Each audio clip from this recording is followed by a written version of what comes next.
The weariness etched into Andre Caldwell's bones was deep, but his mind remained sharp, honed by years of facing adversity both on foreign battlefields and here, at home, against an enemy just as relentless, racism. As he drove through the quiet streets of Riverdale that night, Andre, a black U.S. Army general, felt the weight of these battles lingering in the shadows. After 2 long years leading troops overseas, enduring the grueling demands of command, tonight felt surreal.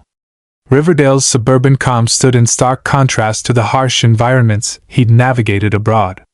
Here, it was tranquil, the streets softened under the glow of streetlights, creating a scene so serene it felt almost like a mirage.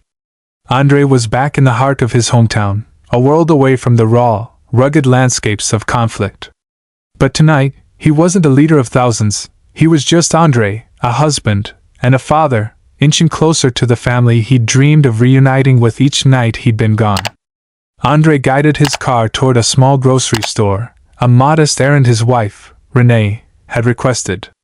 Though it seemed trivial compared to the high-stakes missions he'd overseen, this small task felt grounding, almost symbolic of a long-awaited return to normalcy.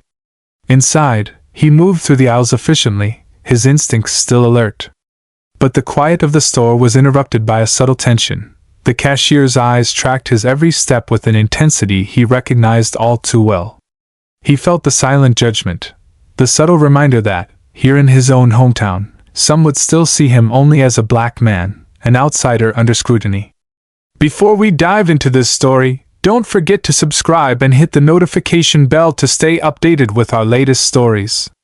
Now, let's get started. It wasn't the first time Andre had felt this piercing gaze, this quiet but persistent racism. Though no words were spoken, the message was clear. His presence here, in uniform or not, was suspect.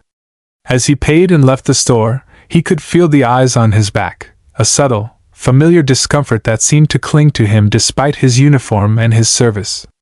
Back in the driver's seat, Andre paused for a moment, breathing deeply, letting the quiet of the night settle around him. The darkness felt like a protective cloak, sheltering him from the harsh realities he'd faced both abroad and here at home. For once, he allowed himself to let his guard down, if only briefly. He was just a few miles from home, just minutes from the warmth of Renee's arms and the laughter of his 2 children, Eli and Zoe, whom he hadn't seen in so long. As he drove down the deserted roads, Andre felt a wave of relief, of gratitude, mixed with something more bittersweet. The battlefield might have been left behind, but the quiet war against prejudice followed him, an unseen weight, as constant as his own heartbeat. The contrast was almost cruel. For all the places he'd been and dangers he'd faced, he still felt that strange duality here in his own country, protected by a uniform that simultaneously couldn't shield him from society's assumptions. The hum of his car filled the silence as he neared his neighborhood, the familiar streets now almost ghostly in their stillness. He inhaled the crisp scent of pine and damp earth, hoping to soak in each detail of the peaceful night. He wanted to believe that, after all he'd been through, he could come home to something simpler, something kinder. But sometimes, peace is as fleeting as a shadow. Andre relaxed into his seat, ready to let the quiet drive soothe him as he neared his neighborhood.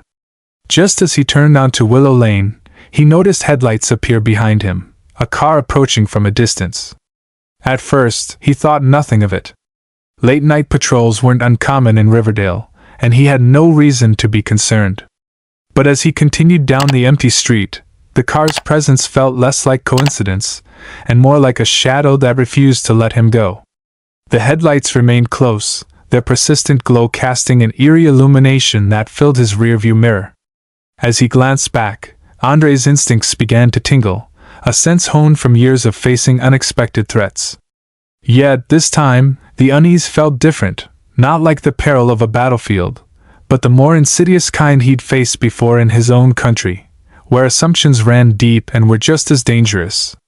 Andre adjusted his posture, his fingers gripping the steering wheel more tightly. Could this really be what he thought it was?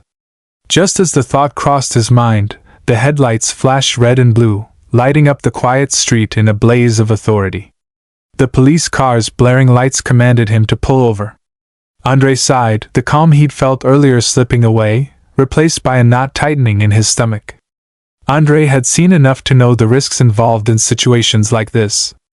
He'd heard the stories, seen the news. A black man stopped in the dead of night, left vulnerable to a system that often viewed him with suspicion. It was a reality he knew well, one he couldn't escape despite his uniform or his service. Calming his breath, Andre eased his car to the side of the road. His training kicked in, guiding him through the familiar steps he'd repeated to himself countless times. Turn off the engine, keep both hands on the wheel, avoid sudden movements. Each gesture was careful, practiced, born from a lifetime of understanding that safety wasn't guaranteed, even for someone of his rank and stature. As he sat there, waiting, the silence grew heavy. The flashing lights bathed the street in an unnatural glow, turning the quiet neighborhood into an unsettling scene. It wasn't lost on him that, despite all he had done for his country, he was still just a man behind the wheel of a car in America, a man whose every move might be questioned.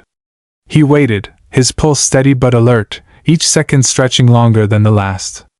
He could see the officer in his side mirror, moving toward him with a slow, purposeful stride. Andre's jaw tightened as he mentally prepared for what was coming, knowing that the mere act of compliance didn't guarantee understanding or respect. For a moment, his mind drifted back to a fleeting thought from the grocery store, the cashier's guarded gaze, the quiet but pointed suspicion. And now, the amplified scrutiny of a police spotlight, each glare a reminder that, in so many eyes, he was still seen first as a black man. The irony wasn't lost on him. Home, the place that should bring solace, was now just another battlefield. But this time, he had no idea what he was up against. The silence in Andre's car felt like a weight pressing down on him as he watched the officer approach. Even from the side mirror, Andre could sense the officer's rigidity, each step deliberate and almost challenging. The officer stopped just shy of Andre's window, his flashlight slicing through the darkness, and tapped the glass with a firm, authoritative gesture. Rolling down his window, Andre offered a calm, polite nod. "Good evening, officer," he said, his voice measured. But the officer, Logan Reed, didn't return the courtesy. His eyes were sharp, almost piercing, as if trying to decode who Andre was beyond just a man in a car. The air between them grew tense, thickened by a quiet hostility that Andre knew all too well. "License and registration," Logan demanded, his tone clipped and curt. There was no trace of respect, no indication that he saw Andre as anything other than a stranger under suspicion. Andre's calm, practiced demeanor masked the ripple of frustration inside him, but he kept his movements slow and deliberate, reaching for his wallet and pulling out his identification. "Here you go, officer. I'm General Andre Caldwell, U.S. Army," he said, offering his ID along with his license. He hoped the mention of his rank might prompt a shift in tone, a recognition that he was a man who had served his country with distinction. But Logan's eyes flickered over the ID without a hint of acknowledgement. To him, it was just another name, another piece of plastic. "Step out of the vehicle," Logan commanded, his hand hovering near his holster. Andre's pulse quickened. He'd done nothing wrong, yet here he was, being ordered out of his car like a common criminal. He could feel the eyes of passers-by lingering on them, their curious gazes tinged with unease.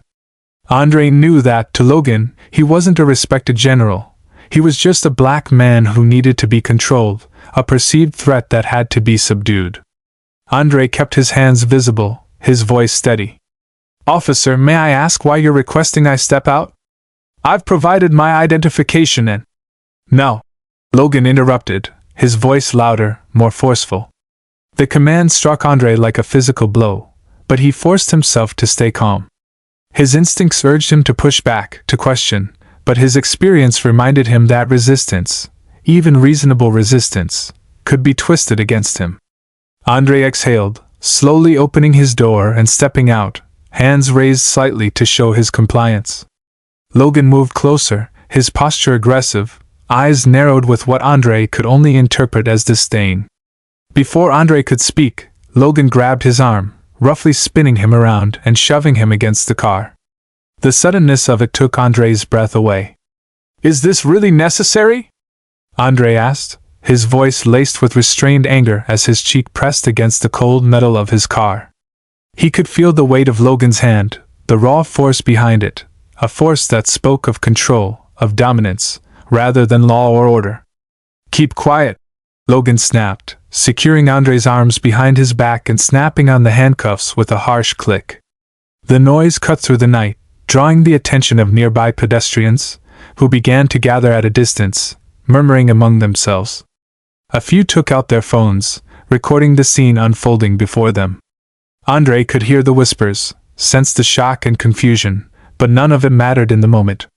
All he could feel was the sting of humiliation, a bitterness that gnawed at him, fueled by the knowledge that none of his service, none of his accomplishments, had shielded him from this. The officer's grip was unyielding, a silent message that his authority, his badge, superseded any title or respect Andre had earned. As he stood there, his body pressed against his own car, Andre felt the cruel irony of it all. He had faced enemies abroad, made sacrifices, yet here he was, restrained on the streets he had sworn to protect. And in Logan's eyes, he wasn't a general. He wasn't even a citizen worthy of basic respect. He was just another suspect. Just as Andre stood, his wrists painfully confined by the metal cuffs, the murmurs of the crowd grew louder. The scene, a respected army general restrained and humiliated on his own car, had drawn enough attention that several onlookers began to voice their shock and disapproval openly. Some called out to Logan, their anger barely contained, while others recorded with their phones, capturing every second of the unfolding incident. In the midst of this, another police cruiser pulled up, its lights flashing briefly before going dark. Out of the car stepped Officer Samantha Brooks. Unlike Logan, Samantha carried a reputation of fairness, known around Riverdale for her even-handed approach to law enforcement. She had served in the community for years, and her instinct told her something was off the moment she saw Andre's figure restrained on the hood of his own car, surrounded by curious, concerned faces. "Logan, what's going on here?" she called out, her tone professional but laced with an undercurrent of urgency. Approaching the scene, she caught sight of Andre's face, recognizing him instantly. Her training had familiarized her with local leaders, and General Andre Caldwell was not just any man. He was a decorated officer, someone who had served his country honorably. The sight of him, disrespected and subdued on the roadside, sent a surge of disbelief through her. Logan barely glanced in her direction, his focus fixed on maintaining his authority over Andre. "Routine stop," he said dismissively, his tone cold. The suspect didn't comply. Samantha's eyes narrowed, her jaw tightening as she absorbed his words. "Suspect?" she asked, a hint of incredulity in her voice. Her gaze swept over Andre, noting his calm composure despite the degrading position. She could sense the tension between him and Logan, the unspoken power struggle that hung thick in the air. And she knew, without question, that something wasn't right. Stepping closer, Samantha spoke calmly. "General Caldwell, I apologize for the situation. Let's take a moment to review the facts." Her words were respectful, her tone acknowledging the man's status as a fellow public servant. Logan cut her off, his voice laced with irritation. "Brooks, I have this under control." "Do you?" Samantha replied, her gaze challenging. The crowd around them shifted, the onlookers murmuring in support of her question. She turned her attention back to Andre, her voice low and calm. "Sir, please know that we're here to ensure your safety as well." Logan's face hardened, his grip on Andre's arm tightening as if to assert his dominance. Samantha noticed the gesture, and without missing a beat she stepped closer, her posture one of quiet authority. "Logan, release him," she ordered, her tone brooking no argument. Logan hesitated, a flicker of defiance crossing his face. He resisted. He insisted, but Samantha wasn't buying it. She'd seen enough of the power plays that sometimes crept into their work, and she knew when authority was being misused. "Resisting? I saw a man standing with his hands up," she replied pointedly, her gaze steady. "This is not how we conduct a routine stop, and you know it." The crowd murmured louder, their voices a collective expression of agreement. Logan's grip slackened, and after a tense moment, he reluctantly released Andre, who straightened, adjusting his shoulders, the physical discomfort of the encounter overshadowed by a deeper pain, an indignity that couldn't simply be shrugged off. Samantha looked directly at Andre. "General Caldwell, are you all right?" she asked, her voice calm and steady, a stark contrast to the tension that had dominated the scene just moments before. Andre took a slow, measured breath. "I'm fine, Officer Brooks," he replied, his tone restrained. He was acutely aware of the crowd, of the phones still recording, of the onlookers who had witnessed this public degradation. But his gaze remained steady, meeting Samantha's with a silent understanding. Logan stepped back, visibly bristling at Samantha's intervention. "This is ridiculous," he muttered under his breath, but loud enough for those nearby to hear. The crowd's reaction was swift, a mix of disapproving looks and quiet scoffs directed his way. Samantha, undeterred, held her ground. "Logan, I'm going to need to speak with you back at the station," she said, her tone firm. "This has gone beyond protocol, and we both know it." Logan's face reddened, his pride clearly wounded. But he offered no further resistance, his shoulders slumping as the realization of the scene he'd created sank in. The authority he'd so eagerly wielded now felt hollow, the support of the crowd clearly in favor of Andre and Samantha. As Logan retreated to his cruiser, Samantha turned her attention back to Andre. "Again, I apologize, sir," she said quietly. "This shouldn't have happened." Andre nodded, a bittersweet smile crossing his face. "Unfortunately, Officer Brooks, it's something I've encountered too many times," he replied. "But your intervention, your respect, it's appreciated." The crowd, sensing the situation had de-escalated, began to disperse, though some lingered, still recording, their expressions a mix of admiration for Andre and frustration over the incident. As the last of the bystanders began to leave, Samantha felt a weight in her chest, an understanding of the larger implications of what had happened here tonight. She couldn't ignore the reality that this was not an isolated incident, that the biases present in their own system could erode the trust they had vowed to uphold. She looked at Andre, her expression one of genuine remorse. "I'll make sure there's accountability, General," she promised. "And thank you for your patience and dignity through this." Andre held her gaze, his face a mixture of weariness and resolve. "Thank you, Officer Brooks. People like you give me hope," he replied, his voice carrying both gratitude and a quiet strength. With a respectful nod, he turned and made his way back to his car, leaving the scene behind, but carrying with him the unshakable reminder of the work that still lay ahead. As Samantha watched him leave, the weight of the evening settled upon her.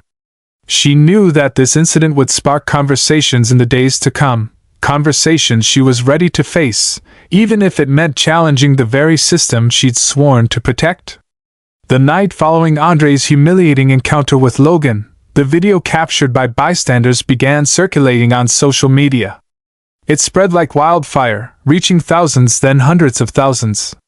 People across the country watched in shock and anger as a respected Army general, a man who had risked his life for his country, was subjected to such unwarranted disrespect and suspicion.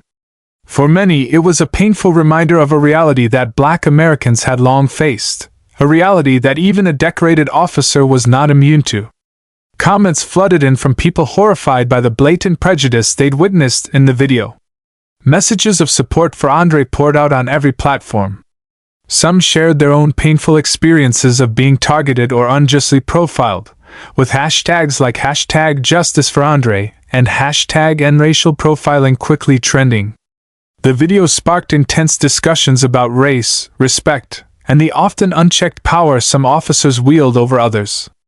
People who didn't know Andre personally felt a deep connection to his plight, recognizing in him the quiet resilience and dignity that reflected the struggles of so many.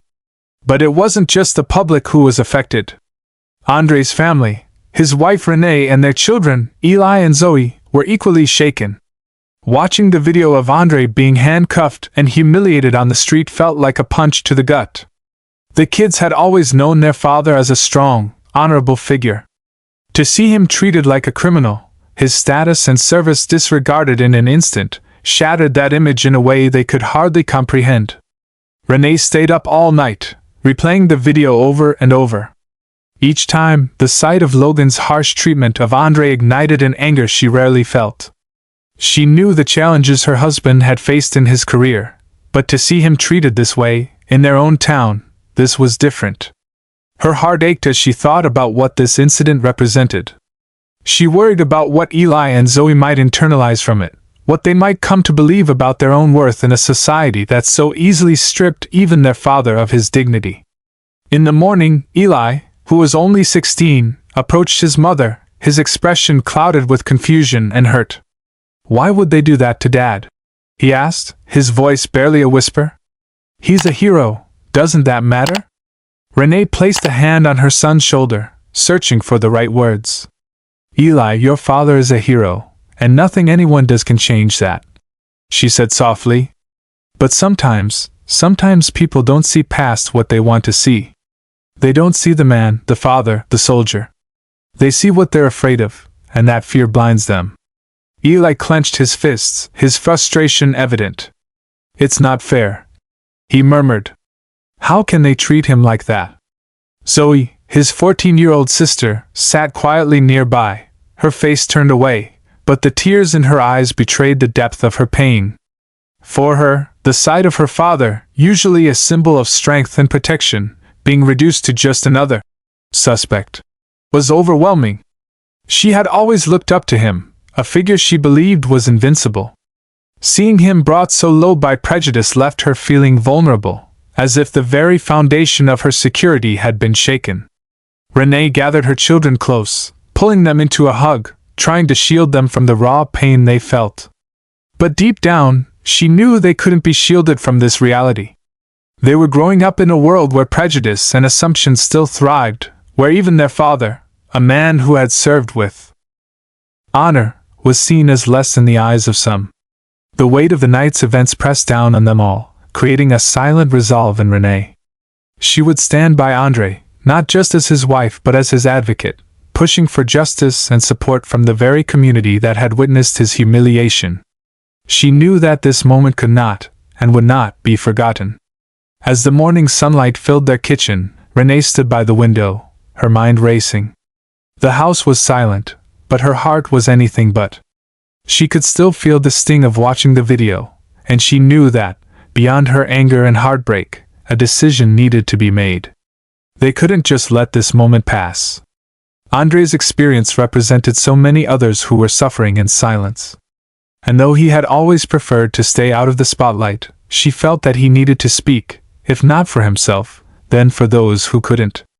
Andre entered the kitchen, his expression weary but composed, the lines of the night's events etched deeply into his face. He had barely slept, the weight of what had happened pressing down on him. Renee looked at him, the man she had loved and respected for years, and felt a surge of determination. "Andre," she began, her voice steady but with a hint of urgency. "I know you don't like being the center of attention. But maybe it's time for people to hear your voice." He glanced at her, surprised but listening. "Renee, you know I've never been one to stir things up," he replied, his voice low.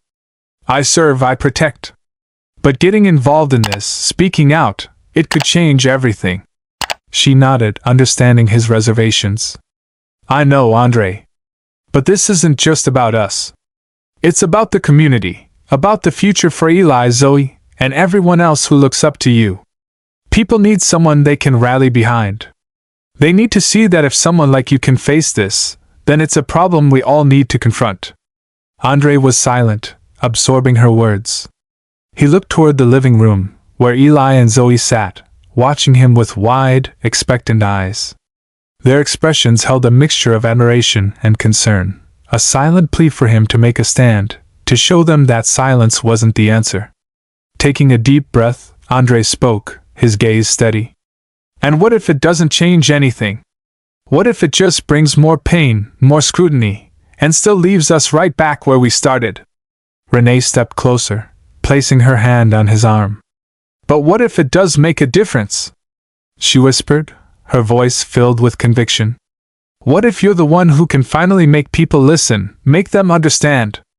Andre, if you don't do this, if you don't stand up now, then what example does that set for our kids? For the people who look to you for strength?"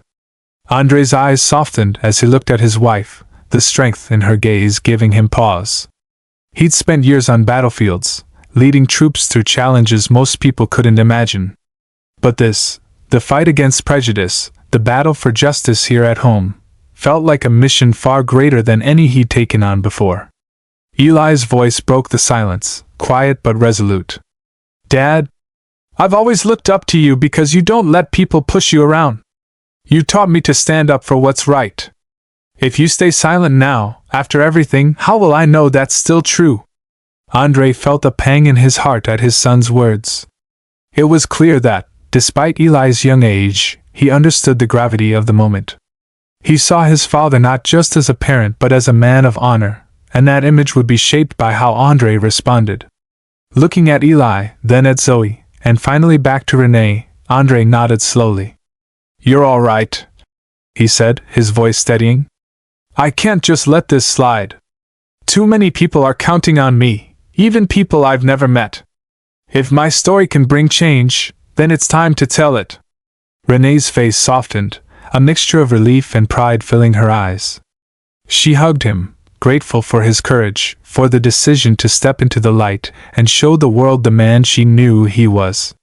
"We'll be with you every step of the way," she whispered. "You're not in this alone, Andre." He nodded, feeling the strength of their support bolster his resolve. This wasn't just about his own dignity anymore. It was about something far greater, a duty he couldn't ignore. As he looked into the determined faces of his family, he felt ready to face the world, to speak his truth, and to demand the respect and justice that so many deserved. The days following Andre's decision to speak out were transformative for Riverdale. Inspired by his courage, the community rallied together, organizing a peaceful protest in the town square. Friends, neighbors, colleagues, and even strangers arrived, filling the heart of the town with signs reading, "Justice for Andre, stand against prejudice," and "Respect and equality for all."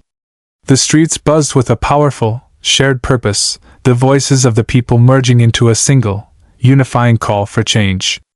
Among the crowd were people of all backgrounds, students, parents, veterans, local business owners, all united by a collective anger and sadness over what had happened.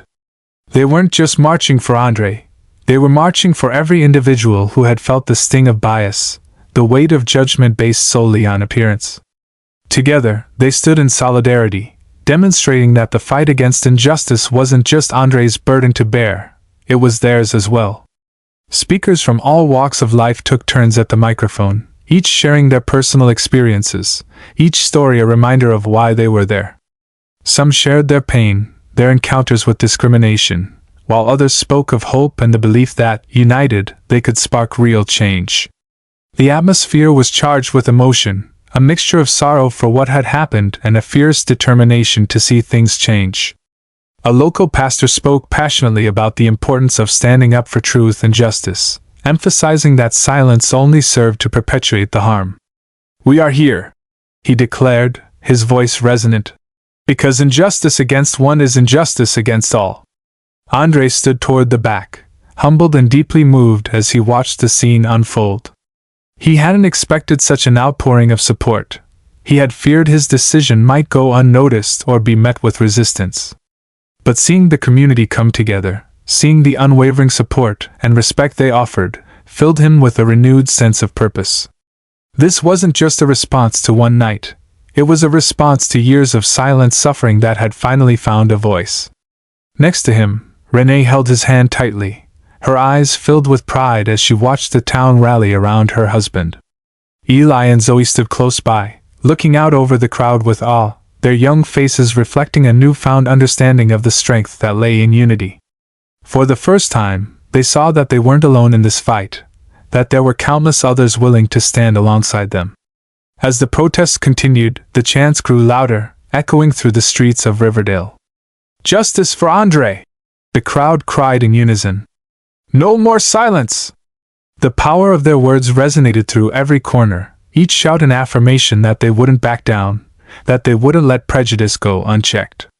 It was a peaceful protest, but the message was as forceful as a thunderclap. They demanded respect, equality, and accountability. The media soon arrived, drawn to the demonstration by the sheer number of people and the intensity of their message.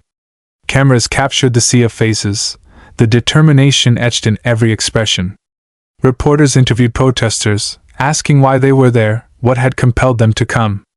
"Because enough is enough," one woman replied, holding a sign that read, "Change starts now." "Because Andre Caldwell deserves justice, and so does every person treated unfairly just for existing." Another protester, an older man who had served in the military, held a sign that read, "Veterans stand with General Caldwell." With a voice roughened by age and experience, he spoke to the cameras. "He's not just a man in uniform. He's our neighbor, our friend. If we don't stand for him, who will?" The power of the community's support swept over Andre like a wave, a tangible affirmation of his worth and dignity. He felt a new sense of courage rise within him, no longer just for his own sake, but for every voice that had been silenced, for every life that had been diminished by prejudice. The crowd continued to chant, their voices rising into the evening, a chorus of solidarity that refused to be ignored. In that moment, Riverdale was no longer just a small town, it was a symbol of resistance, of unity, and of hope.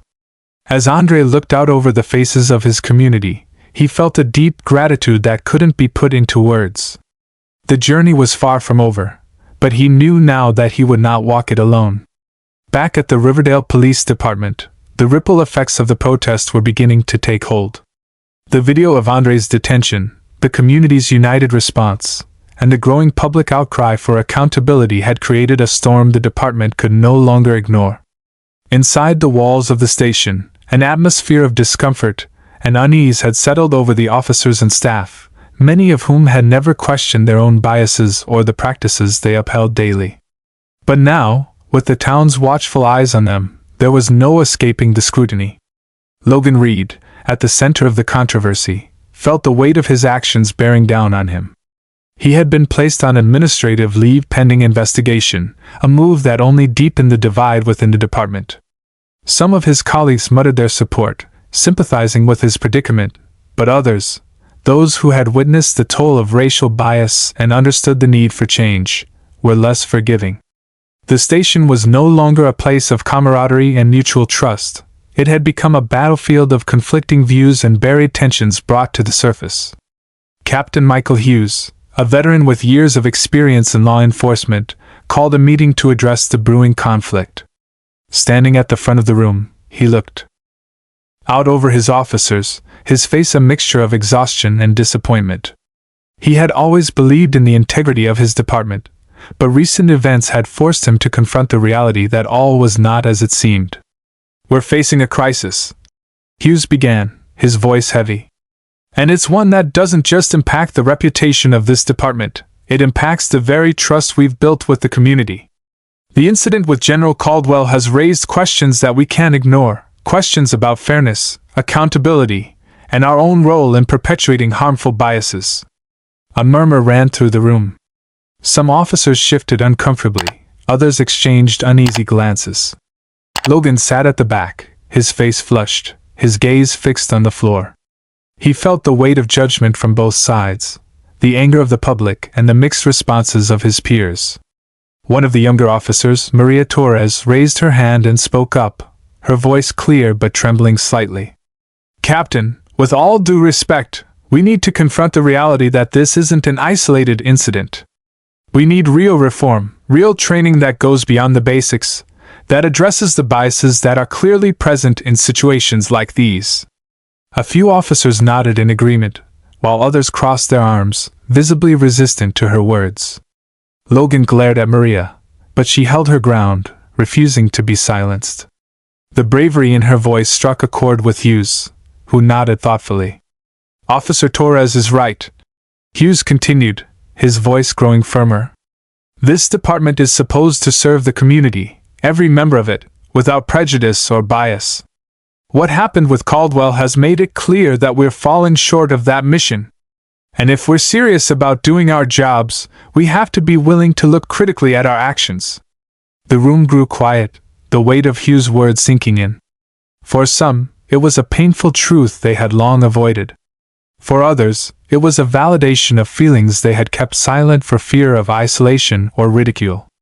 The unity of the department was fracturing under the weight of the incident, each officer forced to confront their own beliefs and biases. Hughes then turned his attention directly to Logan. "Officer Reed, we need to acknowledge the impact of our actions. Your behavior that night has cost us the trust of our community. You may not have seen it then, but I hope you're starting to understand the consequences now." Logan's face reddened, his defiance slipping as he felt the full weight of his captain's gaze. He wanted to argue, to defend himself, but the words stuck in his throat. The truth was undeniable. His actions had sparked this firestorm, and there was no easy way to extinguish it. Captain Hughes continued, his voice resolute. "We're launching an internal investigation into what happened that night. There will be consequences for any misconduct found, and we'll be working to implement training focused on racial sensitivity and de-escalation. It's clear that this department has to change, and that change starts now." As Hughes spoke, the faces around the room reflected a range of emotions: shock, defensiveness, shame, and even relief. For officers like Maria, the acknowledgement of systemic issues was long overdue. For others, it was a bitter pill to swallow, a confrontation with a truth they'd long denied. Outside the department, the press had gathered, hungry for statements. The department's spokesperson addressed the crowd, acknowledging that an investigation was underway and that they were committed to accountability. Reporters fired questions about Logan's future, about the specifics of the reforms, about the department's stance on racial justice. The spokesperson kept responses measured, but it was clear that this wasn't going to be resolved quietly or quickly. Back inside, Captain Hughes dismissed the meeting, but not before leaving his officers with a parting message. "Change is never easy," he said, his tone somber. "But if we want to uphold the ideals we swore to protect, we have to be willing to adapt. We have to recognize our own faults and work to do better, for ourselves, for each other, and most importantly, for the people we serve." As the officers filed out, some deep in thought, Logan remained seated, staring at the empty space where Hughes had stood. He realized then, perhaps for the first time, the full weight of his actions. The world he had known, the authority he had taken for granted, was slipping away, replaced by a new reality he couldn't ignore. And as the voices of the protesters outside grew louder, he knew there was no going back. The suspension was official, and Logan Reed's world began to unravel. The department had notified him via a curt email, detailing that he was on indefinite administrative leave pending the internal investigation. Sitting in his small, dimly lit apartment, Logan felt the weight of those words. For years he had worn his badge with pride, believing himself to be above reproach. But now, that sense of authority had vanished, replaced by a stinging awareness of his own isolation. News of his suspension spread quickly, both within the department and across the town. Colleagues he once considered friends turned distant, their texts unanswered, calls ignored. The quiet camaraderie of his precinct, the sense of belonging that he had taken for granted, now seemed like a distant memory. It was as if an invisible barrier had risen between him and everyone he once worked with. The officers who did reach out offered little more than shallow words of sympathy, keeping their conversations brief, as though prolonged contact with him might jeopardize their own reputations. Logan found himself confined within the four walls of his apartment, an exile in the community he had once patrolled with authority. The silence was deafening, broken only by the muffled sounds of life outside, a reminder of the world that continued on without him. With every passing hour, he felt the walls closing in, the isolation growing heavier, pressing down on him like a weight he couldn't shake. Every morning, Logan scrolled through the news, hoping that the furor might have died down, that people would have moved on to the next controversy. But the headlines kept coming, each one more damning than the last. His name was plastered across every article, every broadcast, as reporters dissected his actions, his history, his every word and gesture from that fateful night with General Caldwell. He was no longer Logan Reed, officer of the Riverdale Police Department. He was a symbol of prejudice, an embodiment of the injustice the town now rallied against. As days passed, Logan felt the consequences of his actions seeping into every part of his life. His neighbors, once friendly, now avoided eye contact or closed their doors when they saw him in the hallway.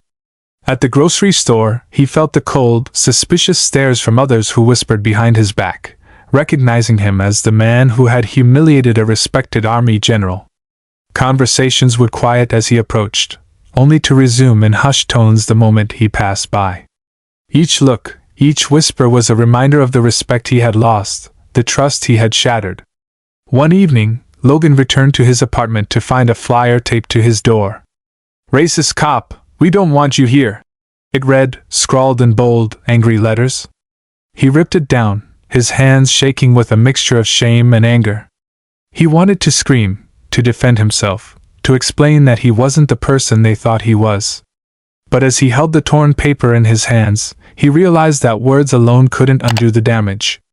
The judgment of his community was clear, and there was no escaping it. Phone calls from his family grew strained, each conversation tinged with tension. His parents, who had once been proud of their son's position, struggled to comprehend the backlash he was facing. His mother's voice, usually warm and comforting, was now filled with worry and disappointment. "Logan," she had said, her voice trembling, "what were you thinking?" Each question was like a wound, reopening the guilt and regret he was trying so hard to suppress. Logan spent his nights lying awake, replaying the moment he had stopped Andre in his mind over and over. He tried to rationalize his actions, to convince himself that he had acted within the bounds of his duty.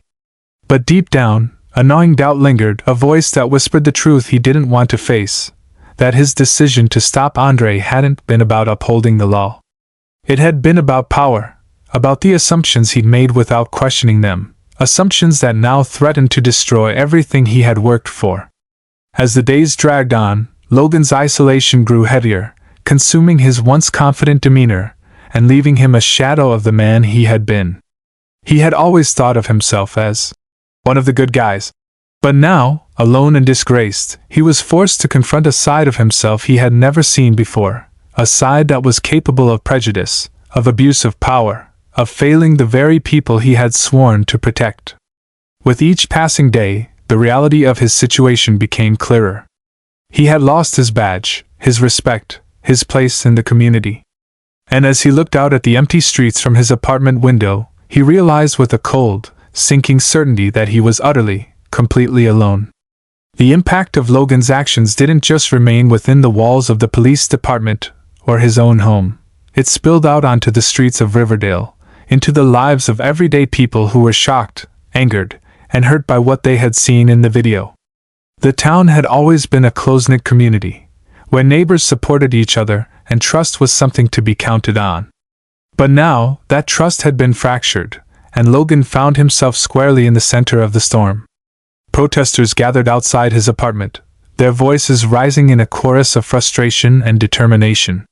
Signs painted with bold words like, "Justice for Andre, accountability now," and "No more racist cops," swayed above the crowd. The chants, demanding justice and reform, echoed off the brick buildings, filling the normally quiet neighborhood with a palpable tension. Logan watched from his window, feeling his stomach twist with dread. He had once felt pride walking these streets, nodding to familiar faces, but now he felt like a stranger in his own town. The sight of the protesters hit Logan harder than he expected. He recognized some of them, faces he'd passed by in the grocery store, neighbors he'd waved to from his patrol car, even a few parents from his daughter's school. Their eyes were full of disappointment, and worse, of judgment. It was as if they could see straight through him, past the uniform and into the flaws he'd tried so hard to deny. They weren't just angry, they were betrayed. One afternoon, as Logan tried to slip quietly from his building, he was met by a crowd waiting outside. The air was thick with tension, and as he took a step onto the sidewalk, a young man in his 20s stepped forward, holding a camera. "So, Officer Reed," he called out, his voice filled with barely contained anger. "How does it feel to be a disgrace to your own community? Do Do you have anything to say to General Caldwell or the rest of us? Logan's face reddened as he struggled to respond. He opened his mouth, but the words caught in his throat, tangled in the shame and guilt that had weighed him down since the night of the incident. He wanted to defend himself, to explain that he wasn't the monster they thought he was, but he knew that words alone wouldn't change their minds. A middle-aged woman in the crowd, her face etched with sorrow, called out, "You were supposed to protect us, not make us afraid. How could you do that to one of our own?" Her voice wavered, and Logan could hear the hurt beneath her anger. She wasn't just speaking for herself, she was speaking for an entire community that felt violated by his actions. The crowd murmured in agreement, their voices blending into a single, resounding echo of disillusionment. Logan felt his chest tighten, the weight of their disappointment pressing down on him. He had thought he could bear the consequences of his actions, but he hadn't realized how deeply they would cut, how profoundly they would affect the lives of the people around him. News stations had taken an interest in the protests, and cameras captured every interaction, every expression of anger and pain from the community. Reporters approached Logan's neighbors, asking for their opinions on the scandal. One elderly man, a longtime resident of the area, told a reporter, "I've known Logan for years. I always thought he was a good cop. But now I don't know what to think. Seeing what he did, how he treated that man, it's changed everything. It's made us question who we trust." Local businesses joined in the call for justice, putting up posters in their windows that read, "Justice for Andre," and "Racism has no place here." Shops that Logan had frequented for years, places where he had once been greeted with friendly smiles, now felt cold and unwelcoming. He would walk by, catching glances from people inside, their eyes narrowing with a mixture of pity and disdain. Even his family wasn't immune to the community's disapproval. His wife, Julie, who worked at a local pharmacy, found herself the target of whispered conversations and cold stares. Customers who had once greeted her warmly now avoided her gaze, their expressions filled with judgment. Julie had tried to stand by him, to offer him comfort, but as the backlash grew, the strain on their marriage became undeniable. She spent more nights at her parents' house, her voice growing colder each time they spoke. One evening, as Logan sat alone in his apartment, his phone buzzed with a message from his sister. "Logan," it read, "you need to make this right. Mom and Dad are getting calls from people who saw the news. I can't even go to the grocery store without people asking about you. This isn't just about you anymore. It's about all of us." The message hit Logan like a punch to the gut. His actions had become a stain not just on his career, but on his entire family, on everyone connected to him. He could no longer ignore the reality. He had hurt people who had trusted him, who had believed he was different from the officers who made the news for all the wrong reasons. And now, he was one of them. Days turned into weeks, and the protests outside his apartment continued, a constant reminder of the anger and pain he had caused. The voices of the crowd grew louder, more insistent, as if refusing to let him forget, refusing to let him move on without facing the full weight of his actions. Logan realized that there was no escaping this, no hiding from the truth that had been laid bare. As he lay awake each night, the words of the protesters echoed in his mind. "Justice for Andre. No more racist cops. Accountability now." The phrases repeated over and over, haunting him, reminding him that he couldn't undo what he had done with silence. He had a responsibility to answer for his actions, to confront the damage he had caused. It was in those sleepless nights, surrounded by the relentless chants and the memories of his own mistakes, that Logan began to understand the depth of the harm he had inflicted. This wasn't something he could run from, or brush aside with a half-hearted apology. The community demanded more than words. They demanded action, accountability, change. And Logan knew that if he ever wanted to be part of this community again, if he ever wanted to regain even a fraction of their respect, he would have to start by facing them head-on. The nights grew longer and colder for Logan as he wrestled with his thoughts, haunted by memories he once dismissed. In the silence of his small apartment, he could no longer hide from the truth that now loomed large, demanding his attention. He had always thought of himself as a fair officer, a good cop, one who did his job with integrity. But as he looked back on that night with Andre, he was forced to question everything he had believed about himself. He found himself replaying the moment over and over, scrutinizing every action, every decision. Why had he singled Andre out? Why had he allowed suspicion to cloud his judgment without any real cause? A sickening realization began to settle in. He had allowed his own biases, his own unexamined prejudices, to dictate his actions. He had seen Andre not as a man, not as a decorated general who had served his country, but as a threat, a stereotype, someone he needed to control. And that realization cut deeper than any condemnation from the community ever could. Sitting alone, Logan was hit by the brutal honesty of his own failures. For the first time, he saw himself not as a protector but as someone who had used his authority in a way that caused harm.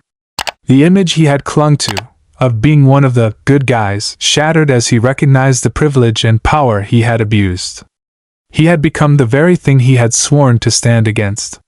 Logan's mind wandered to the countless faces he'd seen on his patrols over the years, faces he had treated with varying degrees of suspicion and scrutiny based on assumptions he rarely questioned.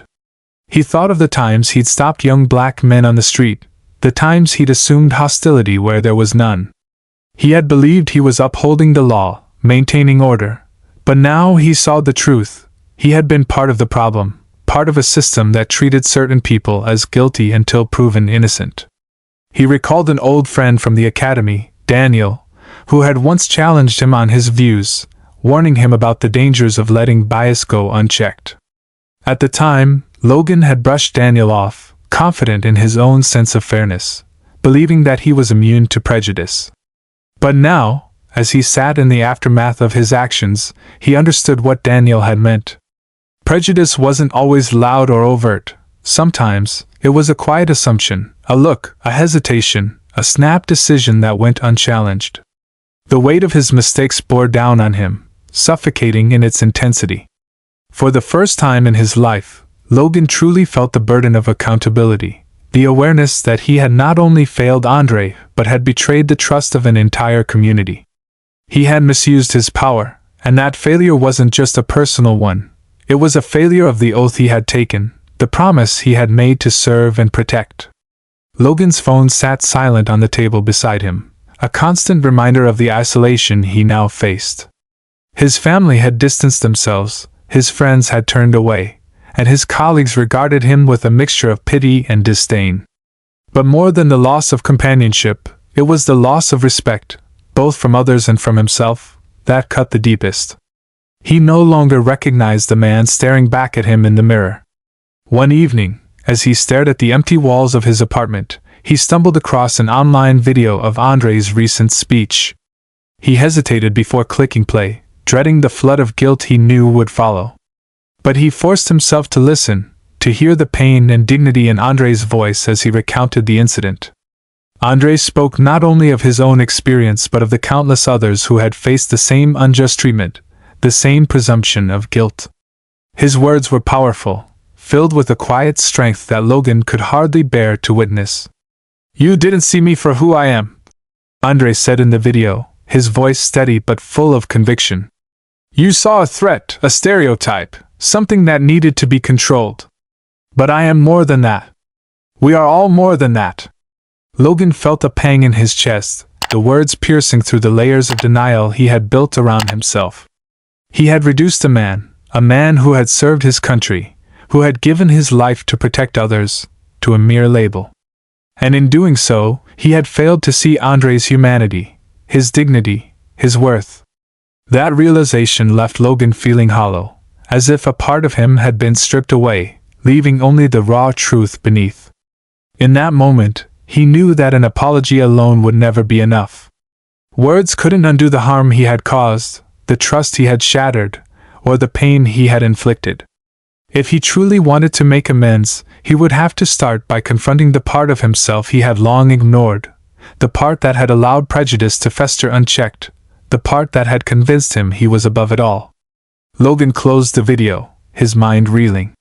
He felt the weight of his own ignorance, the years he had spent ignoring the voices of those who had tried to tell him, tried to show him the harm that unchecked authority could cause. He saw now that the damage wasn't just about one man or one incident.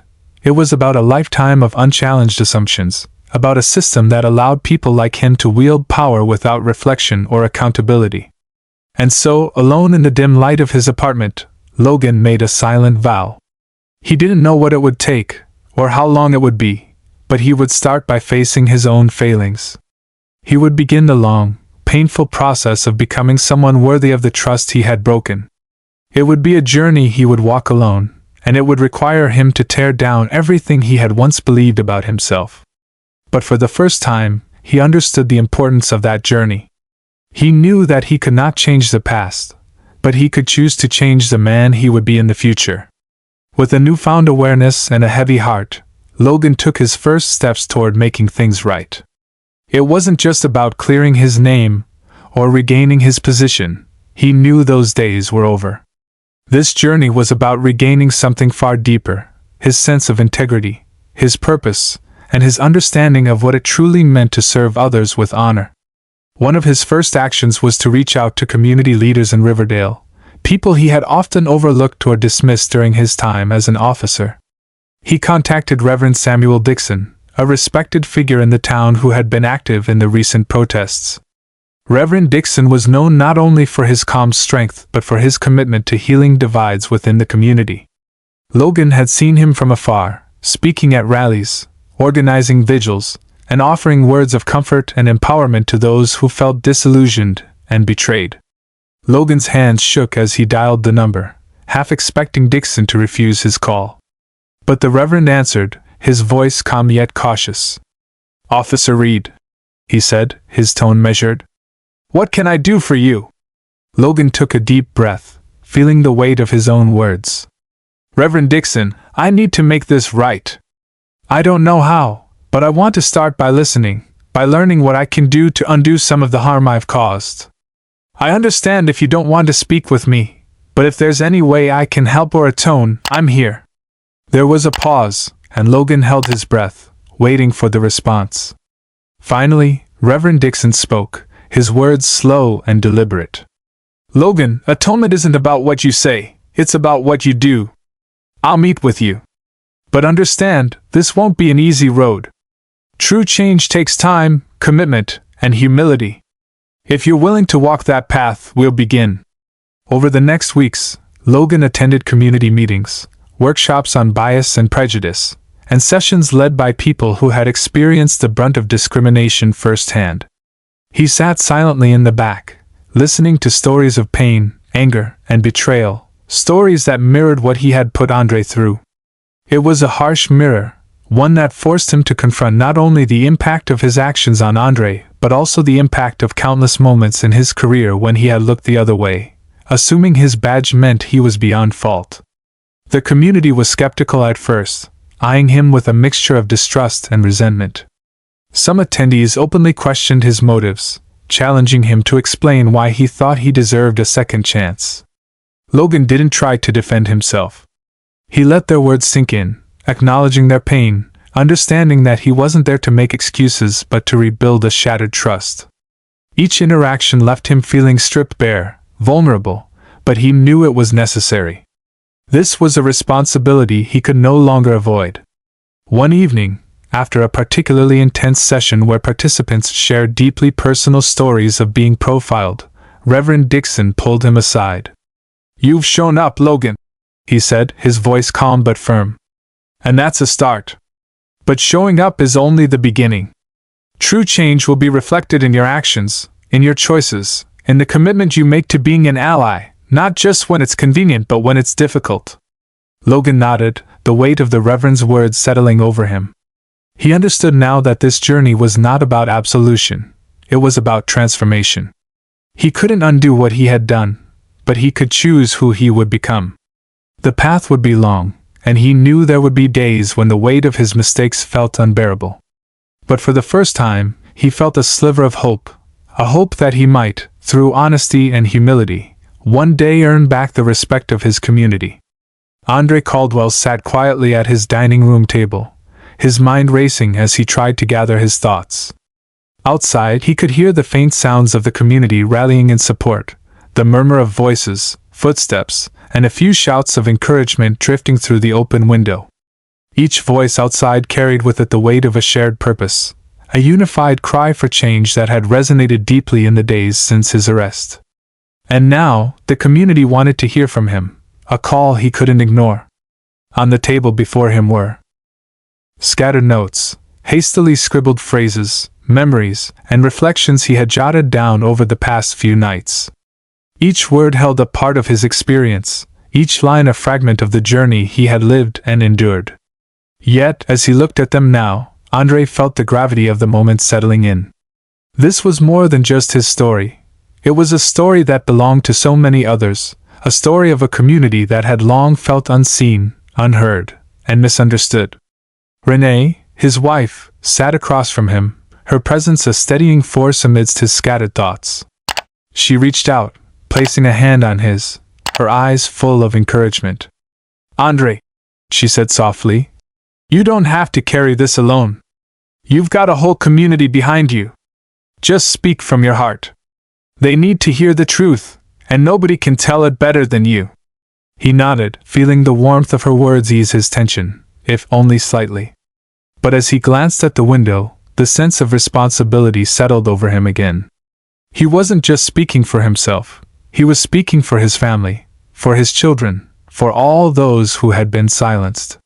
He was speaking for justice, for a vision of a world where men and women like him could walk without fear, where authority didn't mean oppression, and where every voice was respected, regardless of the color of one's skin. Andrei's children, Eli and Zoe, watched from the doorway, their faces a mixture of pride and apprehension. Eli, his eldest, stepped forward, his eyes filled with determination beyond his years. "Dad," he said quietly, "make them listen. Make them understand what it's like. They need to know this isn't just about one night. It's about everything." Andrei looked into his son's eyes, seeing both innocence and an awareness of the reality that no child should have to face. The thought struck him deeply. His son's words echoed the responsibility he felt, pushing him to face the moment head-on, to make it count. He wanted to make sure his children knew they didn't have to grow up in fear, that change was possible, and that he was willing to stand up to make it happen. Andrei returned his gaze to his notes, mentally rehearsing the message he wanted to convey. He knew he would speak about the pain of being profiled, of being reduced to a stereotype by someone sworn to protect. He would share his own journey, his service to a country that had sometimes felt like it didn't serve him back. And he would speak about resilience, about the strength that came from standing up, from refusing to be silenced, from uniting for a cause that was bigger than any single person. The clock on the wall ticked steadily, reminding him that the time was drawing near. Taking a deep breath, he placed his notes in a neat pile, his decision clear. There would be no holding back, no sugarcoating the truth. This was a chance to ignite a conversation that could inspire lasting change. Renee squeezed his hand once more. "We believe in you, Andrei," she whispered.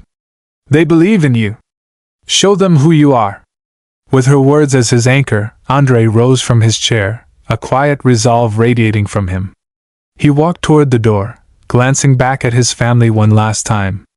In their eyes he saw a reflection of everything he was about to stand for: love, resilience, justice, and the courage to demand a better world. And with that, he stepped outside, ready to face the crowd, ready to make his voice heard. Andrei stepped onto the stage, feeling the weight of every gaze, every hope, and every pain that the crowd carried. The square was packed, filled with people of all ages, backgrounds, and races who had come to hear him speak. As he looked out over the sea of faces, he saw a unity that was stronger than any force trying to divide them. Taking a deep breath, he gripped the microphone, letting the quiet spread until all that could be heard was the soft rustle of the wind. He began slowly, each word deliberate.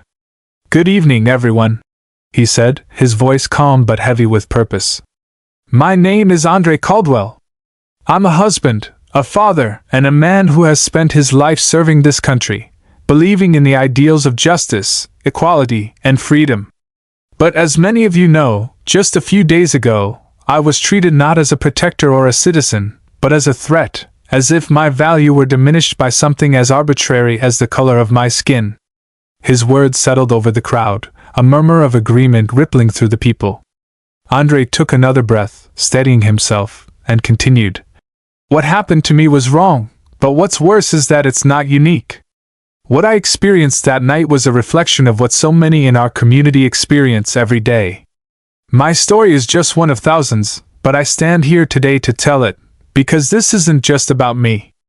It's about the silent voices, the untold stories, and the pain that we as a community have had to endure for far too long." Andre's voice grew stronger, his conviction resonating in every word.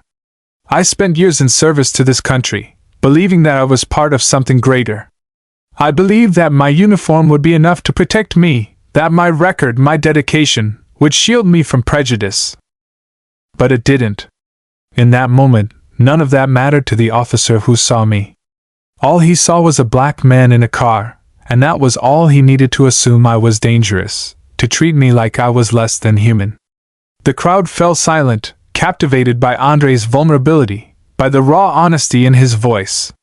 He looked out, his eyes scanning the crowd as he continued. "I know that I'm not alone. I know that many of you have felt the same weight, the same fear, that someone with a badge will look at you and make a judgment, not based on who you are, but on the color of your skin.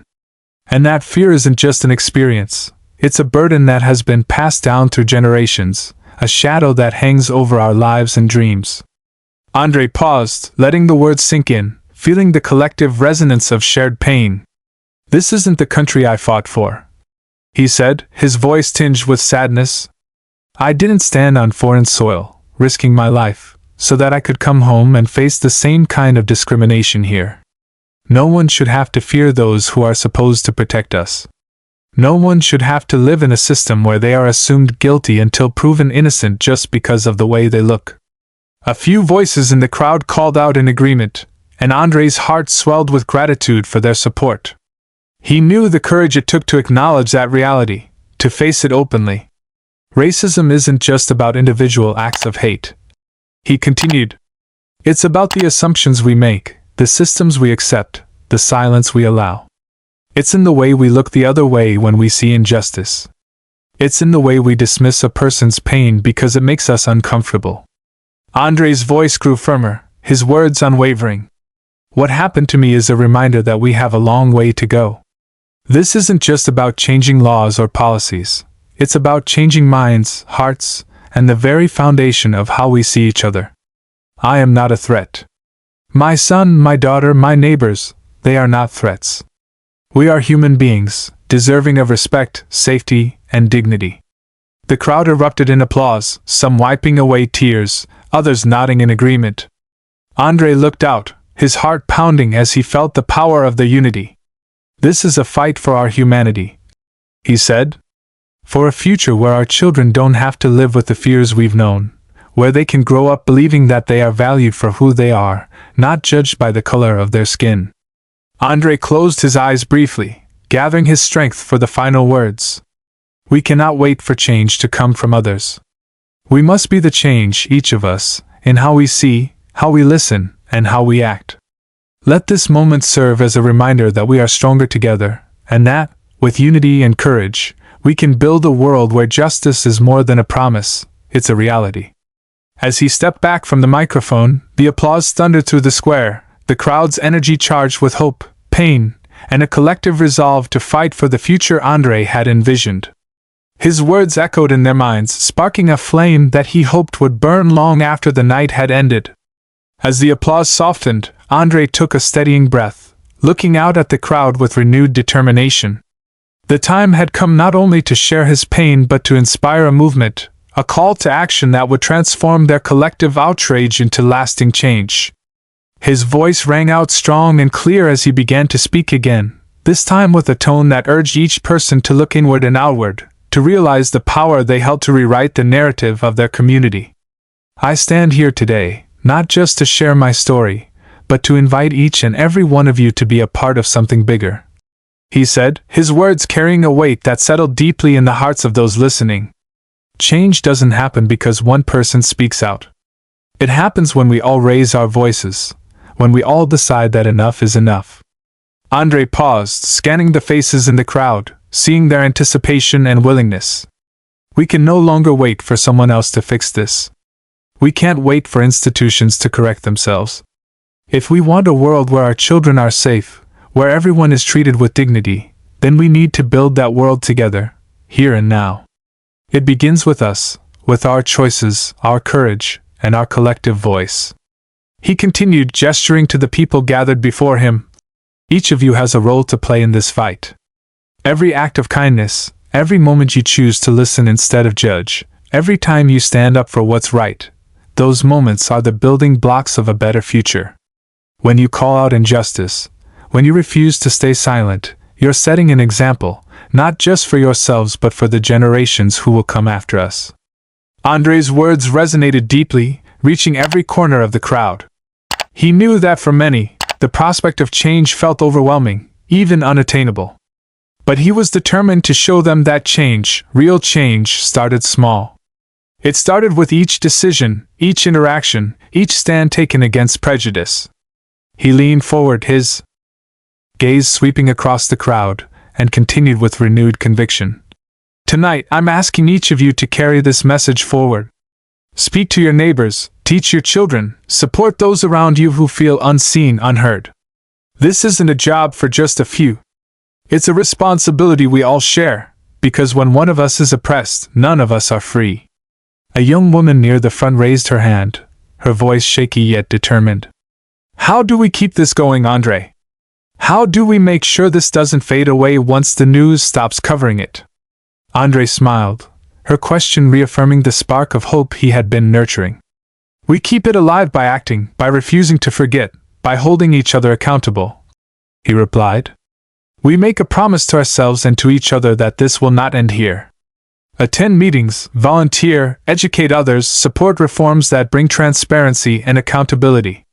And don't just demand change from others, demand it from yourself. The real battle isn't just in laws or policies. It's in hearts and minds, in the courage to look at our own biases and choose to grow beyond them. The crowd nodded, absorbing his words, feeling the weight of the commitment he was asking for. Andre took a deep breath and closed his eyes briefly, summoning the last of his energy. We are capable of more than we know. Together, we are stronger than any force that seeks to divide us. Tonight, let this be a pledge, not just to fight injustice, but to create a community, a nation, that reflects the values we hold dear: respect, fairness, compassion. His voice softened as he finished, a heartfelt appeal that resonated in the stillness. So I ask you, all of you, when you leave here tonight, don't leave behind this energy, this unity. Carry it with you. Be the voice that stands up, be the heart that reaches out, be the change that others will follow. Together, we can build a world where our children grow up safe, respected, and free. The crowd erupted in applause, their faces alive with hope, conviction, and a collective purpose. Andre stepped back, feeling the strength of their unity pulse through him, knowing that they were leaving with more than just his words. They were leaving with a mission, a call to action that would ripple through Riverdale and beyond, igniting a movement that would carry forward, building the future they all dared to dream of. As Andre's powerful speech echoed through Riverdale, it found life far beyond the small town square. People who had watched the live stream or seen clips shared on social media felt an undeniable call to action, and his message of unity and justice resonated with communities across the country. Within hours, the hashtag Justice for Andre was trending, capturing not just the story of one man but the collective experience of countless others who had been impacted by similar injustices. His words became a rallying cry, a symbol of resilience and the urgent need for change. Andre's story reached cities, towns, and neighborhoods where people faced the same struggles and frustrations. In New York, crowds gathered in Times Square, holding up signs that read, "We stand with Andre," and "Enough is enough." In Chicago, organizers held candlelight vigils, where speakers recited parts of Andre's speech, emphasizing his call for unity and accountability. Even in smaller towns and communities, people came together, lighting candles and sharing their own stories, finding strength in Andre's words. Each gathering was unique, but they all shared the same spirit, the belief that together, they could create a movement too powerful to ignore. The media couldn't look away. News stations picked up the story, bringing it into households across the nation. Prominent journalists analyzed Andre's speech, while community leaders and public figures weighed in, many voicing support. Political leaders, activists, and even celebrities joined the conversation, acknowledging the power of his words and the importance of addressing the systemic issues his story represented. It wasn't just a conversation anymore. It was a demand for accountability, for reform, for a justice that went beyond empty promises. As people across the country began to organize, they used Andre's message as a foundation. His speech provided a language for their frustration, a focus for their energy. Communities started to draft open letters to their local officials, demanding more transparency and accountability within their police departments. Petitions circulated online, gathering hundreds of thousands of signatures calling for policy changes and independent oversight for police actions. For many, this was the first time they felt their voices could actually make a difference. The movement was not only about resistance, it was about solidarity, hope, and the power of a unified community.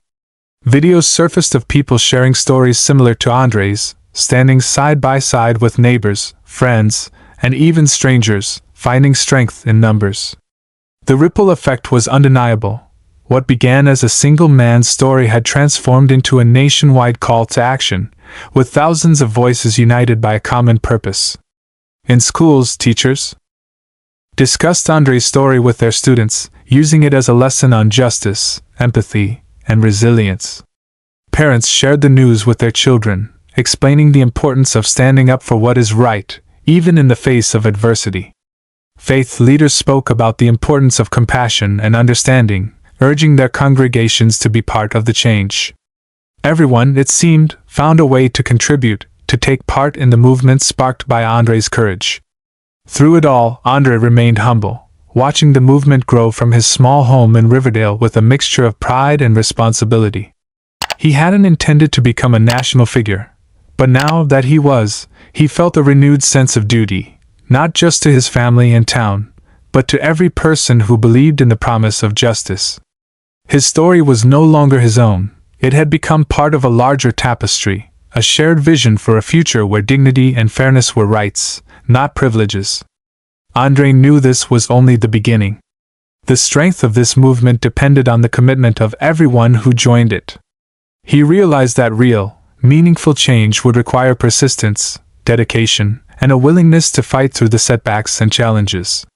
But as he watched the wave of solidarity and passion spread across the country, he knew that they had already achieved something extraordinary, a collective voice, united and determined, ready to hold those in power accountable and to demand a future defined by justice and equality. In the days that followed Andre's speech, Riverdale transformed into a beacon of hope and resilience. What began as a small town's response to an act of injustice had evolved into a powerful movement that captured the nation's attention.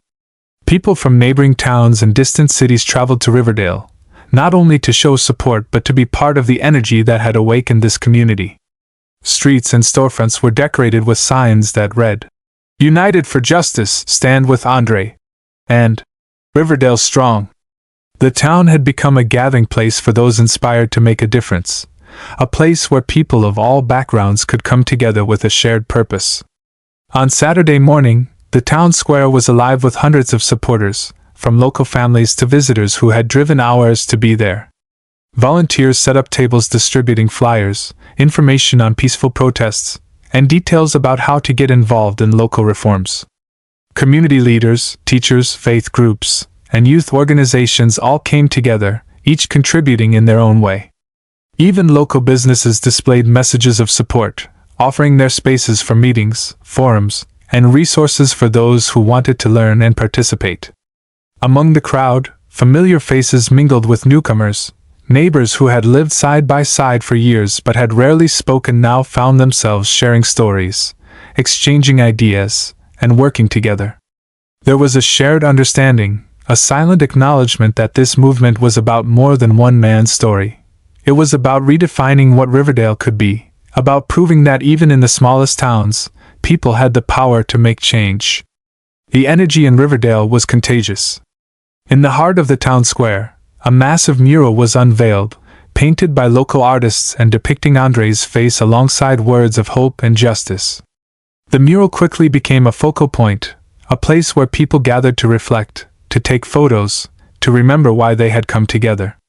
Messages were written in colorful chalk on the sidewalks around the square, words of solidarity, promises to stand up for others, and commitments to work toward a better future. Amidst the murals and gatherings, Andre's presence became a grounding force. Although he hadn't expected to become a symbol, he embraced the role humbly. Day by day, he walked through the square, talking to those who approached him, listening to their stories and sharing his own perspective on the fight for justice. His humility and compassion inspired those around him, reminding them that while he may have been the catalyst, this movement belonged to everyone. Riverdale, once a quiet, unassuming town, had become a symbol of unity, a place that represented the resilience and determination of people who refused to accept a broken system. Families brought their children to see the mural, to meet Andre, and to experience firsthand what it meant to be part of history. Parents explained to their children the importance of standing up for what's right, of supporting one another, and of building a world where everyone's voice is valued. Schools held discussions about the events, and teachers incorporated lessons on justice, empathy, and community strength. Riverdale was no longer just a town, it had become a lesson, a story of courage that would inspire future generations. As the sun set over the square each evening, the mural of Andre stood illuminated, casting a glow over the town's quiet streets. People stayed late into the night, some praying, some reflecting, and others simply standing in solidarity, a silent promise that they would continue this journey together. Riverdale had become more than a symbol. It had become a community transformed, a living testament to the power of unity in the face of adversity. As the movement gained momentum in Riverdale, the calls for justice and accountability reached the ears of local officials and law enforcement leaders. Under the intense scrutiny of both the community and the nation, Riverdale's police department made a public commitment to reform. At a town hall meeting held in the community center, the police chief, along with other city officials, faced the people of Riverdale with a message of accountability and change. With the room packed and the atmosphere thick with anticipation, the police chief addressed the crowd. "We've heard you," he began, his voice steady but laced with humility. "We know that trust has been broken, and we understand the anger and pain caused by what happened to Andre Caldwell and countless others. We cannot undo the past, but we are committed to building a future where such incidents do not happen again." He announced a series of immediate reforms, each step a direct response to the community's demands. The first was the implementation of mandatory anti-bias training for all officers, a move designed to address the prejudices that too often led to unnecessary escalations and tragedies. Alongside this, the department pledged to establish a civilian oversight board, giving the community a voice and a means of accountability over policing actions. This board would review complaints, conduct investigations, and ensure that the department upheld the standards of fairness and integrity. Applause filled the room, signaling the crowd's approval and cautious hope. Andre, standing near the back, felt a wave of relief but remained grounded, knowing that these changes were only the beginning. He was aware that reform was a long journey, one that required vigilance and ongoing commitment. But these first steps were significant. They represented a shift in the relationship between the police and the people they were meant to protect. In addition to the structural reforms, the police chief also spoke about the importance of healing and rebuilding trust within the community. He acknowledged that policies alone wouldn't be enough. They needed to change the culture of policing from within. "We are committed to engaging with the community, to listening to your concerns, and to being a part of the solution," he said, looking directly at Andre. "This is a promise we intend to keep, not just to honor Andre's experience, but to honor every person in this town." As the meeting concluded, the crowd's sense of unity was stronger than ever. People left the community center with a newfound sense of purpose and belief in the possibility of real, meaningful change. For Andre, these reforms were a hard-won victory, a testament to what a community could achieve when it came together with determination and courage. In the weeks that followed, Riverdale's journey inspired cities across the country to examine their own systems, sparking discussions and actions for similar reforms.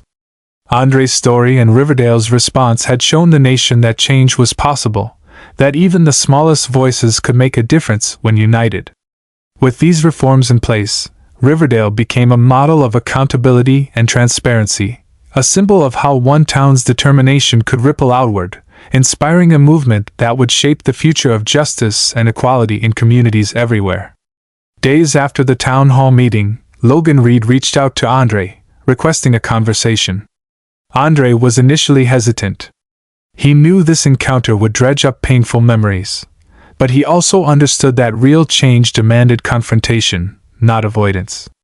On a cool, quiet morning, they met at the community center, the same place where Riverdale had stood together in solidarity just a few days prior. Logan entered the room with his head lowered, his face drawn and shadowed by remorse. He looked at Andre, who stood tall and composed, a man who had endured much and emerged stronger. They exchanged nods, then sat across from each other in a silence thick with unspoken words. Logan fumbled with his hands, the weight of his regret visible in every nervous movement.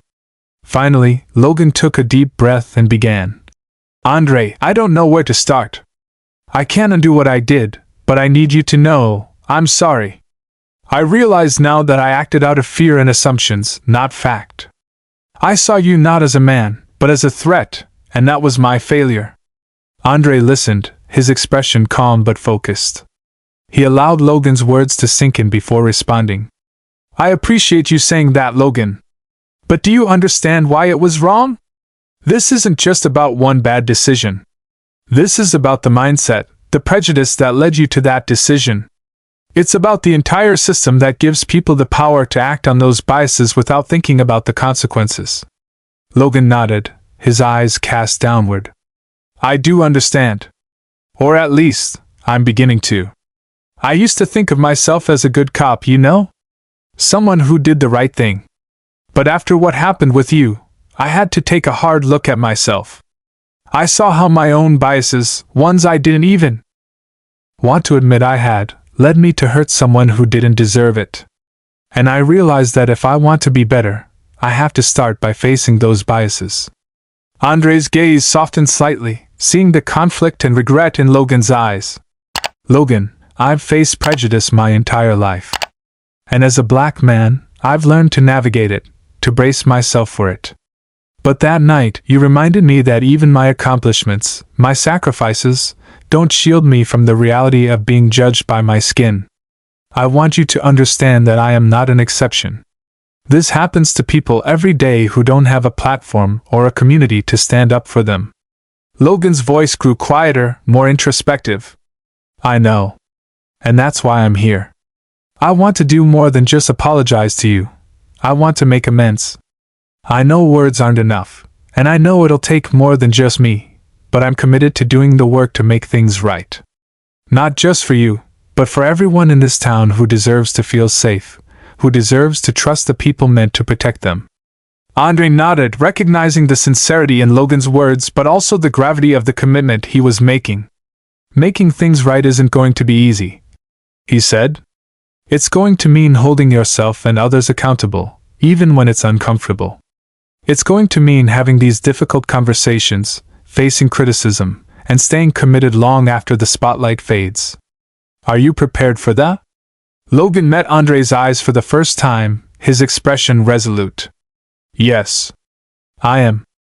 I've started meeting with the oversight board, speaking with community leaders, and attending anti-bias training. But I know that's just the beginning. I want to earn back the trust one lost, not because it's expected of me, but because it's the right thing to do. I don't want to be part of the problem anymore. Andre sat back, studying Logan, feeling a small but genuine hope that change was possible, even in places where the past had cast long shadows. You have a long road ahead of you, Andre replied, his tone firm but encouraging. This isn't about redemption, it's about transformation. And if you're serious, then this journey isn't just yours to take alone. It's one that has to involve the entire community. It's about changing the way we all see each other, and the systems that guide our actions. The room fell silent as both men sat with the enormity of their words, feeling the weight of what they were trying to rebuild. Logan finally spoke, his voice barely a whisper. "Thank you, Andre, for giving me this chance, for even listening. You had every right to turn me away." Andre offered a slight nod, acknowledging the humility in Logan's words. Change starts with listening, with seeing the humanity in each other. I don't forgive what happened, but I believe in the power of people to grow and do better. Don't let this be the end of your journey, Logan. Use what you've learned here to make sure no one else goes through what I did. As they both stood, Logan extended his hand, a tentative but genuine gesture. Andre hesitated for a brief moment, then took it, feeling the tentative bridge of understanding forming between them. This handshake wasn't forgiveness, but it was a step, a recognition of Logan's commitment to change, a symbol of Andre's willingness to let the past inform a better future. As Logan turned to leave, he glanced back one last time, the weight of Andre's words echoing in his mind. Andre watched him go, his own heart filled with a mixture of hope and caution. This wasn't a happy ending. It was the beginning of a long and challenging journey, one that would require constant vigilance, compassion, and accountability. But for now, in the quiet of the community center, Andre felt a small spark of optimism. He had stood up, spoken out, and watched his community transform. And now, with one conversation, he had seen the beginning of that change take root in someone who had once been part of the problem. It was a reminder that while justice might be slow, and the journey hard, every step toward understanding was a victory. As Logan walked out of the community center, Andre remained inside for a moment, letting the gravity of the journey they'd both taken settle within him. This journey, filled with pain, resilience, and transformation, had brought about change, not only in Riverdale but in people's hearts across the country. Andre realized that, while no single encounter could fix a broken system, each step toward understanding, accountability, and justice was a piece of the bridge they were all trying to build. The next day, Andre stood in the same town square where he had once given his powerful speech. Now, the mural bearing his image and words of hope was a gathering place for families, teachers, children, and elders. Parents guided their children to the wall, explaining the importance of standing up against injustice, and neighbors greeted one another with a newfound sense of unity. Riverdale, once just a quiet town, had become a symbol, a place where people learned to confront the truth and to fight for a world rooted in fairness and dignity.